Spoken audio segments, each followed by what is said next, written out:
Bienvenue sur ma chaîne. La déclaration de Galtier a été sans choc courte pour un joueur qui a été une énorme supplie de distraction pendant plusieurs mois. Il a reconnu que Messi était le plus grand joueur de tous les temps, et a appelé les supporters du PSG, irrités, à lui réserver un accueil chaleureux au Parc des Princes samedi, ce qu'ils auront sans doute du mal. Avant de continuer, prends le temps de souscrire, et appuyer sur la touche de notification pour les futures vidéos. Et c'est tout. Le joueur, recruté en fanfare il y a 2 ans, 5 mois après avoir remporté la Coupe du Monde, est toujours favori pour le Ballon d'Or, a Europe en droit de fera désintéressé de la part de son manager. La déclaration de Galtier résume parfaitement la carrière de Messi au PSG. Une sécheresse de buts en début de match. Qui aurait cru que Messi aurait des attentes à satisfaire? Le défi que représente pour Messi le fait d'être le plus grand joueur de tous les temps, tient en partie au fait qu'il faut le prouver chaque année.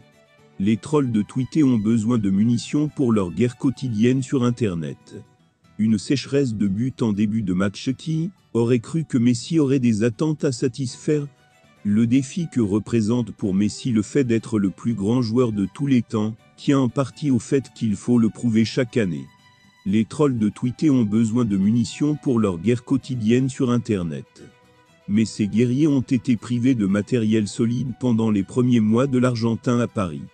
Il n'a pas été mauvais, mais son rendement de 7 buts et 4 passes décisives au cours de ces 4 premiers mois, dans la capitale française, a été décevant par rapport à ses propres critères.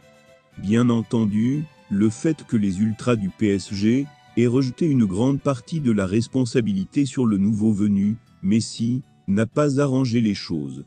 Messi a été à la fois la motive et le bouc émissaire des problèmes défensifs du PSG, et son niveau de responsabilité est à débattre. Pourtant, l'Argentin n'a pas couru, ce qui est une critique facile pour les sceptiques parisiens.